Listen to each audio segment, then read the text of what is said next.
Hey guys, today we're going to read another chapter of Twintuition Double Vision by Tia and Tamara Mowry. Chapter 2, Caitlin. I wasn't sure why Cassie was acting so crazy. Then again, maybe I shouldn't have been surprised.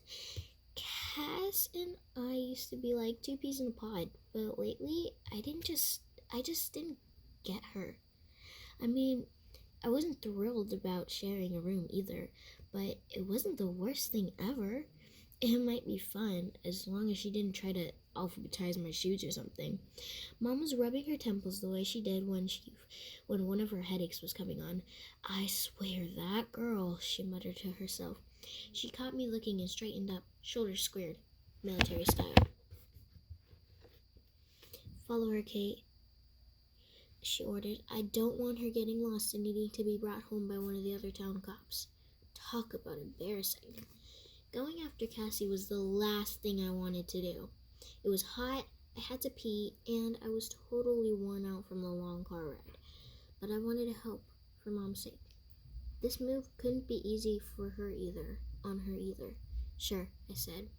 Sure, I said, forcing a smile as I headed outside. We'll be back in a sec. Then, when we were little, Cass and I used to play a game where we would take turns guessing what the other was thinking. We called it Twintuition. Cute, right? But sometimes it really did feel like we could read each other's minds. Closing my eyes, I tried to guess which way Cassie had gone, but those days of Twintuition were long gone. So I picked up a direction at random and headed down the sidewalk. It was Monday afternoon, and the neighborhood was deserted. I felt like the only person in town. The only signs of life were a squirrel dashing across someone's yard, and then the sound of cicadas in the trees. I wouldn't have been shocked to see a tumbleweed come rolling down the street. So basically, that last chapter was basically how the twin sister Caitlin had to go after Cassie, who had ran away, and she's basically talking about what they used to do when they were little, kind of, and yeah, she's just going out to find her sister. So let's keep reading. At the end of the back block, I hesitated. If I turned left, I'd be heading back toward the highway. Cassie was upset, but I seriously doubted she would try to walk all the way back to San Antonio. Hitchhike? Also doubtful. Cass liked to act tough, but I knew better. Glancing in the other direction, I caught a glimpse of store signs in the distance. Jackpot! Cass loved shopping more than life itself. A few blocks later, I reached what had to be the town's main shopping district. Both sides of the street were lined with tall, narrow, old-timey buildings made of brick or stucco and painted in all kinds of fun colors: cream, red, mustard yellow, bright blue. Cute coordinating awnings shaded the glass doors and the big picture windows. I spotted a hardware store, a pharmacy, and even a barber shop with an actual striped pole out front. Adorable. Adorable. There was still no sign of my sister, but I saw several kids around my age hanging out behind a big folding table in front of Adam's General Store. In front of the Adam's General Store, my heart started beating faster, and for a moment I wanted to turn and run. It was one thing for me to decide that I was going to make the most of this move. That this was a chance for me to reinvent myself, meet new people, have adventures. But it was another thing to do it. We'd been in San Antonio for a long time, almost 3 years. That was, oh, that was, wait, what? That was town. That was almost 3 years. That was almost 3 years without being new kids in town, almost 3 years without having to figure out who was who, what was where, and how to make friends fast. I wasn't sure I wanted to start all over again. So now she's talking about how she found some stores. She thinks her sister might be in one of the stores because her sister loves to shop. She sees a couple of kids and she starts to think about how she doesn't really know if she would actually want to meet them because she's a little bit scared. She's probably feeling scared right now, because who wouldn't feel scared in a new town? You just moved that day and you see some kids. How are they going to react to you? Also, being twins can also sometimes mess things up.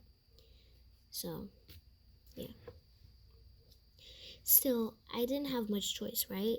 So I forced myself to smile and walk right up to those kids. I tried to look as friendly as possible. "Hi there, wanna buy some baked goods?" a boy called out. He was skinny, with a big, happy, crooked smile, and bright red hair that looked as if it hadn't seen a comb in a while. "It's for a good cause. We're raising money for the 6th grade class trip." 6th grade, so these were some of my new classmates. Cass and I were supposed to start Aura Middle School on Wednesday. Meanwhile, the two girls next to him kept staring at me. "Who are you?" one of them demanded.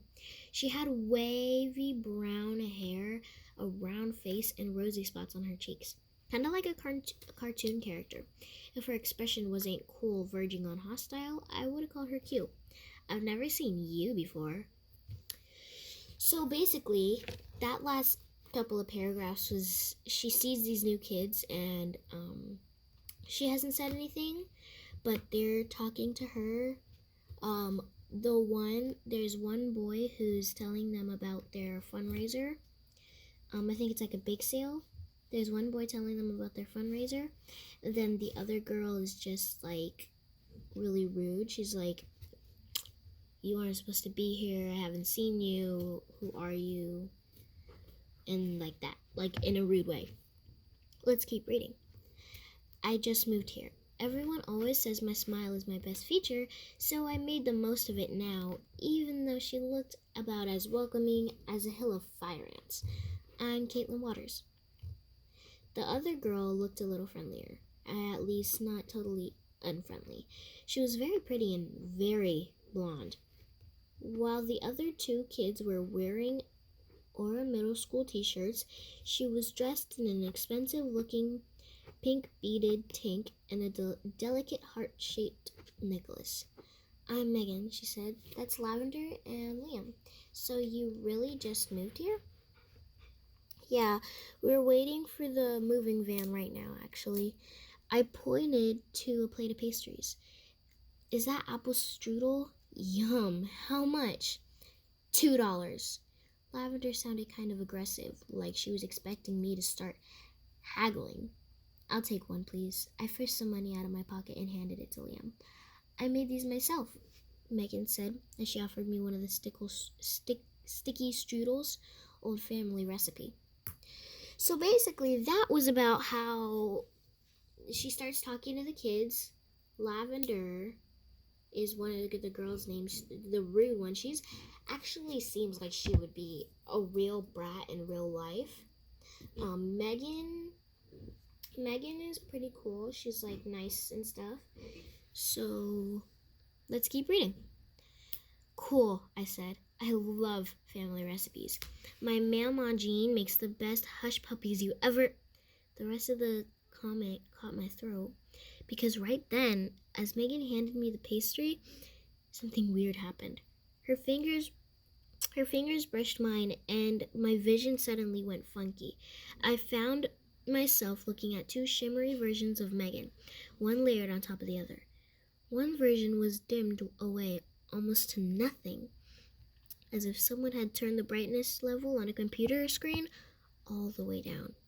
The top version was much brighter, almost too intense to be real. And instead of looking calm and normal, this Megan was red-faced and sweaty, her blonde hair disheveled. She seemed as if she was screaming, her mouth opened so wide it twisted up her whole face, yet I couldn't hear anything except a loud buzzing filling my ears. I gasped as I felt Megan yank her hand out of mine, and the buzzing sound disappeared instantly. Now, instead of seeing double, I was face to face with all three kids. They stared at me, baffled expressions on their faces.